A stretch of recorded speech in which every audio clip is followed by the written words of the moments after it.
लागल बा कपड़ा में तोरा रे। हां का कहीं दिखन काहे दुखत तेल धइले बिना दुखत हवे तनी खाना बन गो जी। सुन हम जाते नहीं कहीं काम करो ठीक ना। बुचिया के लिया जाके बाजार तू कपड़ा किनवा दे ले रे बुच्ची पैसे जाके किनवा आईती मतलब बुची के पैसा देल जरूरी बका ले। ए 108 देता था नो इतना अच्छा भौजी दे दी है ना। जितना घटे उतना भौजी से ले ले ठीक ना दे दे रे। ऐसा कपड़ा किन दिया से हम जाते नहीं ठीक। खाना बना बाबूजी। खाना दाना सब सकाया बना दिया तू। कहां जाता नहीं क्या तने हम काम पता नहीं। ठीक हो जाई तब का हो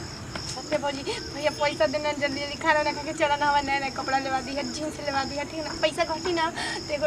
अपन मिला के टॉप लेवा दी है ठीक ना। मतलब जीन्स चाहिए टॉप चाहिए। अब माई बाप तो हरियन दोनों ने बाड़ो हम बहुत खुश बानी तोहरा लेखा भौजी पाके एकदम। अच्छा हां पैसा चाहिए टॉप की नहीं कपड़ा की नहीं गोड़ दबा ठीक है बुझिन ऐसे मत कर ठीक ना। देख कह तनी गोड़ दबाओ हम सब बात भैया के कब देखिया ना तो एगो बात बताओ तनी आज के दिन से एक लफ्ज भैया के निकल न तो छोटे होय के कबाड़ ना ना ना ना नहीं कर कुछ ना भैया से कुछ कह देलू ना तो जन खाना देता ना वो खाना ना दे घरा में ले चल के फांसी लगा के मुआ दे ठीक है ठीक बा ना ना तुझे कहबू करब लेकिन भैया ठीक से कर दबाओ यहां से दबाव तो नहीं। चलो हम चल के बर्तन धो आज के दिन से फैशन में जींस पैंट लोअर आज के दिन से पहन ले लू ना। आज के दिन से सूट सलवार पहन के हमार सामान छुए के कोशिश मत करियो कुछ भी लिपस्टिक लायरन काजल कुछ भी अगर देख लेने लगावत ना तो जौन सी लगबू तौन सी काट के उजल रख दे। पैसा दे हम अपन खरीद ले और खरीद ना ले चल के बर्तन में निकाल के आ जा याद रख। अगर भैया ने कुछ कहलो तो याद रखिए कि क्या कहले बानी बता देता नहीं बतली बड़ी बताओ आज हमर माई रहते दिने ना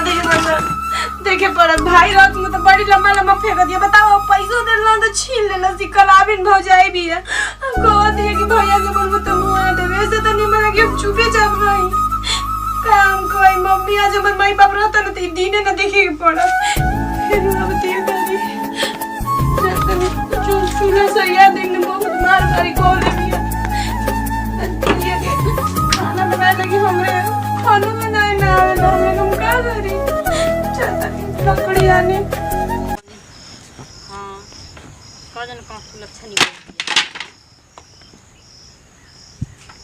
खाना खा ठीक है मम्मी बाद में खाना खा बनी। चलो पहले महारानी है नहीं आवा खाना बनाने की जरूरत नहीं क्या बे ठीक है बनी नु खाना बैठ जा चल पैर दबा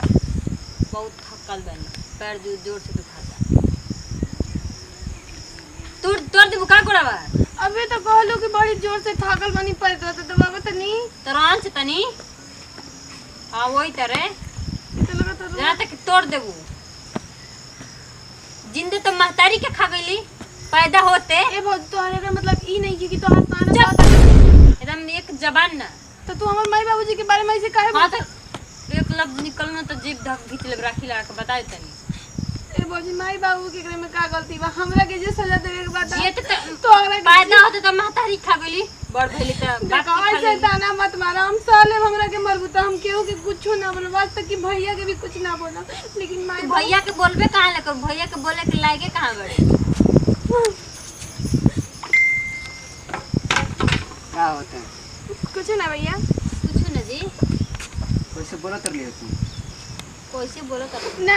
उसी खावत रही कि ससुरा में ऐसे चुप चुप चुप क्या करते रही कहां कैसे बोलत नहीं जी मैंने सही बताई कि हम बजाएं ना इसी खावत रही कि ससुरा में बढ़िया से रह जा। चुप एकदम चुप तो बूझी झूठ ना बोली हन अरे ई का करत सही कौन बोला सा दोनों में कौन सही बोला सा हम बोले तनी ना भौजी गलत ससुरा में जाए के ना तो लड़ खा के रह के सब काहे को दबा कर ले कहां हम गोड़ दबो तनी के साथ के भी अंदर लोई का बोला कुछ नहीं के बतला कि सास कैसे से गोड़ दबावे हम ही तो कहनी तो भी अगर बोल हम खुद दबावे तनी आगे सुन है तेरे का कहत ले दिखा के कहत ले कि भैया से कभी तक बोले का बोले रे ना ना ये कहत रहनी जी हमने बोले के मतलब एक्टिंग करत चुप रह अभी तो चुप एकदम भौजी के तैसे भी काम करते थे तू एकर से गोड़ दबाओ चली का कितना जरन देत रे गोड़ लेके ई तो भौजाई ना हमर माई से कपड़ा मांगिया तोर किनै लो हम ही कहली ना आज नहीं जाए कि कल जाए कि का काले 2 दिन ना हो गइल तेरा के देखने में कपड़ा ना लेके देखली रोज काहे बनी बता का बोल कुछ ना बताओ हम का कहता नहीं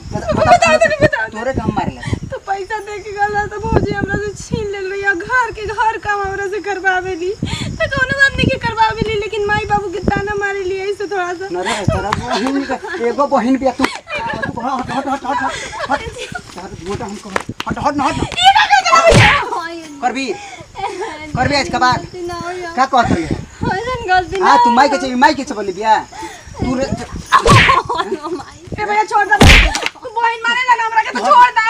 का कति लोग के मारे तो मारे मत तोर कैसे से करी नहीं ना लूर सिखिए तो क्या मार दे खत्म हो जबे के अथु में जब ये हमरा के लूर ना सिखिए तो कैसे तोरा के वोट दबाई पता ना देई बड़ बड़ी तो दबा देती तो का हो जाई कहते कि माई की उच्चा बाबुली चबेले से माई के दिन गलती हो गई हमरा को माफ कर दियो दिन गलती ना हो तू हट न बोल हट के समझा दी आज बात करबी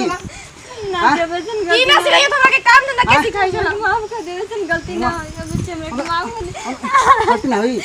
जी गलती ना हो हमरा को माफ ऐसे से कहते तेरा का तेरा बुझात नहीं खे तो का हो गइल अभी का कर होई